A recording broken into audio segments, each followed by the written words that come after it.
నమస్తే అన్న అందరికీ నమస్కారం. కువైట్లో వేసవి కాలం వచ్చిందంటే కానీ విద్యుత్ వినియోగం మరియు నీటి వినియోగం భారీగా పెరిగిపోతూ ఉంది. ఇందులో భాగంగా కువైట్ ప్రభుత్వం ఇప్పటి నుంచే చర్యలు చేపట్టింది. అలాగే దీనికి సంబంధించి కువైట్ విద్యుత్ మరియు నీటి వ్యవహారాల మంత్రిత్వ శాఖ కీలక ప్రకటన చేసింది.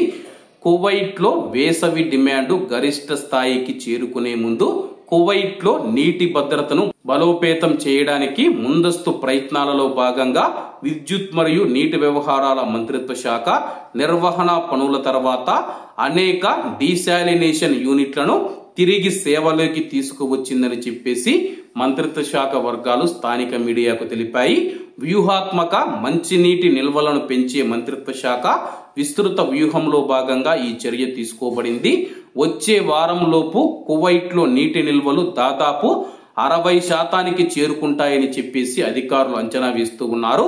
అధిక వినియోగం ఉన్న వేసవి నెలల్లో స్థిరమైన సరఫరాను నిర్ధారించడానికి ఈ నిల్వలను మేము ఉంచుతూ ఉన్నామని చెప్పేసి, అలాగే కువైట్ దేశంలో మిగిలిన నీటి డిస్టిలేషన్ యూనిట్లను వేగవంతంగా నిర్వహణలో పనులు చేసి వాటిని కూడా తిరిగి ప్రారంభిస్తామని చెప్పి మంత్రిత్వ శాఖ పేర్కొంది. ప్రస్తుతం మనం చూసుకుంటే కువైట్లో పనికి రాకుండా ఉన్న డీశాలినేషన్ యూనిట్లు ఏవైతే ఉన్నాయో వాటిని రిపేర్ చేసి మళ్ళీ వాటిలో పని ప్రారంభించి నీటి ఉత్పత్తిని చేస్తూ ఉన్నామని చెప్పి, ప్రస్తుతానికి 60% పైగా నీటి నిల్వలు ఉన్నాయి. రాబోయే రోజుల్లో అది 100% చేరుకొని వేసవి కాలంలో కువైట్ ప్రజలకు ఎటువంటి ఇబ్బంది లేకుండా మంత్రిత్వ శాఖ చర్యలు తీసుకుంటూ ఉంది. కాబట్టి అందరూ బాగుండాలి, అందులో మనం ఉండాలి. అందరికీ నమస్తే అన్న, జై హింద్.